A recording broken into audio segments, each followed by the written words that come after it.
അടയിരിക്കുന്നു. ഞങ്ങൾക്കും ഇതുപോലുള്ള കഴിവുകളുണ്ട്. എന്നെ സംബന്ധിച്ച് എൻ്റെ ചിന്ത പ്രകാരം എല്ലാ മനുഷ്യർക്കും അവരുടേതായ എന്തെങ്കിലും കഴിവുണ്ട്. നമ്മളത് എന്താണെന്ന് മനസ്സിലാക്കി പുറത്തെടുക്കാനായിട്ടായിരിക്കും. ചിലപ്പോൾ കഴിവുകളെ ആരെങ്കിലും ആണിയടിച്ച് പെരക്കാത്തിട്ടുള്ളതായിരിക്കാം. അതാണ് കൂടുതലും. മനസ്സിലായോ? അപ്പം അവർക്കൊന്നും ചെയ്യാൻ പറ്റാത്തതിൻ്റെ ഫ്രസ്ട്രേഷൻ. മനസ്സിലായോ? അപ്പോൾ അവരെന്ത് ചെയ്യും? ഇതൊക്കെ കാണുമ്പോൾ അതിങ്ങനെ വരും. അപ്പോൾ അവരെന്ത് ചെയ്യും? തച്ചിലിരുന്നങ്ങ് ഇട്ട് വയ്ക്കും. നോക്കുമ്പം അതിലൊന്നും പറയാനില്ല. ഇങ്ങനെ നോക്കും, 3-4 വട്ടം നോക്കും, എന്തെങ്കിലും ഉണ്ടോ ഞങ്ങൾക്കൊന്ന് പറയാൻ. ഒന്നും കിട്ടിയില്ല. അങ്ങനെ അവർ അവസാനം കണ്ടുപിടിച്ചെടുത്ത സാധനമാണ് എൻ്റെ അമ്മയുടെ ഇവിടെ ഇരുന്നൊരു മൈക്ക്.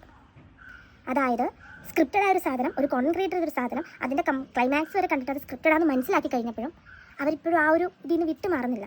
അവരവിടെ കൊണ്ട് എത്തിച്ച് നിർത്തിയ കുറേ തോട്ടിനെ. അതായത് ഞാൻ ശരിക്കും കാനഡയിൽ നിന്ന് വന്നൊരു വ്യക്തി, എൻ്റെ അമ്മ ഞാൻ വരുമെന്ന് അറിയാണ്ട് മൈക്കും വെച്ച് നിന്ന് മുറ്റമടിക്കുന്നു. മനസ്സിലായോ? ആ സ്ത്രീക്ക് എന്തിൻ്റെ ആവശ്യമാണ് അങ്ങനെ നിന്ന് മുറ്റമടിക്കേണ്ടത്? അതാണ് അവർ ഈ സൊസൈറ്റിയുടെ മുന്നിൽ ഉന്നയിക്കുന്ന ഒരു ചോദ്യം. സർപ്രൈസായിട്ട് മകൾ വരുമെന്നറിഞ്ഞിട്ടും ആ അമ്മ, ദാറ്റ് മമ്മി, മൈക്ക് വെച്ചുകൊണ്ട് നിൽക്കുന്നു. സർപ്രൈസ് അതിന് മൈക്കിൻ്റെ ആവശ്യം എന്താണ്? അതാണ് അവർക്ക് ഈ സൊസൈറ്റിയോട് ചോദിക്കാനുള്ളൊരു ചോദ്യം. ഓക്കെ, ഞാൻ പറഞ്ഞുതരാം. ഇനി ആ കമൻറ്റ് ഞാൻ വായിക്കാം. എനിക്കത് പറയണം. പക്ഷെ ഇതിനും 2 മോശം കമൻസ് വന്നു. പക്ഷെ അത് ഓക്കെ, ആയിക്കോട്ടെ, അതെനിക്ക് ഇഷ്ടമാണ്, ചെയ്തോട്ടെ, ആയിക്കോട്ടെ.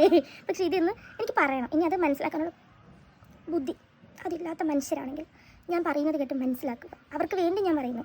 ഇനി 3ാമത്തെ കാറ്റഗറിയിലുള്ള മനുഷ്യരാണെങ്കിൽ, ഫസ്റ്റ് കാറ്റഗറിയിലുള്ളവരാണെങ്കിൽ നിങ്ങൾ ആ വീഡിയോ കംപ്ലീറ്റ് ഒന്ന് കാണും. സമയം കിട്ടുമ്പോൾ, അറ്റ്ലീസ്റ്റ് ടോയ്ലറ്റിൽ പോകുമ്പോഴേ സമയം കിട്ടില്ല, അപ്പോഴെങ്കിലും നിങ്ങൾ കംപ്ലീറ്റ് കാണും. ഓക്കെ, നിങ്ങളതിനൊന്നും പറയുന്നില്ല. നമുക്ക് ആ 3ാമത്തെ കാറ്റഗറി.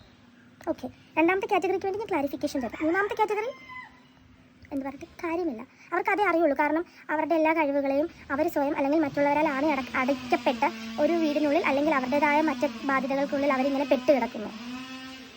ബാധ്യത എനിക്കുമുണ്ട്, എല്ലാവർക്കും ഉണ്ട്. പക്ഷെ അവരിങ്ങനെ അതിൽ നിന്ന് പുറത്ത് വരാൻ പറ്റും പെട്ട് കിടക്കുന്ന that frustration makes them like this. Okay, അപ്പം ഞാൻ പറഞ്ഞുതരാം. ഗ്രാമർ മിസ്റ്റേക്ക് വന്നു. Made them like this. Okay, എനിക്ക് അവന് പറയണത് എനിക്ക് പറഞ്ഞുതരാവേ. ഫസ്റ്റ് വന്നത്, അമ്മയ്ക്ക് മൈക്കുണ്ടല്ലോ. ഉണ്ട്, ഞാൻ കണ്ടുപിടിച്ചു. ആരും ഇതുവരെ കണ്ടുപിടിക്കാത്തത് ഞാൻ കണ്ടുപിടിച്ചു എന്ന്. അടുത്തത്, ആദ്യം പറഞ്ഞത് ആലീസ് രജിത്ത് എന്ന് പറയുന്ന ആളാണ് അമ്മയ്ക്ക് മൈക്കുണ്ടല്ലോ കണ്ടുപിടിച്ചത്. അടുത്തത് Rajasree Mini, scripted, not scripted. അവരാണത് ആദ്യമായി കണ്ടുപിടിച്ചത്.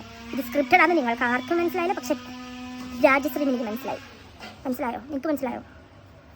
നെക്സ്റ്റ്, സർപ്രൈസ് കാണാൻ വന്നമ്മ maple mic കുത്തിയേക്കുന്നു.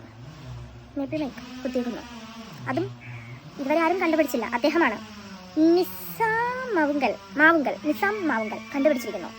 Okay, next, mic വെച്ചാണല്ലോ അമ്മ മുറ്റമടിക്കുന്നത്. അമ്മയ്ക്കല്ല മൈക്ക് വെച്ച് മുറ്റമടിച്ചാൽ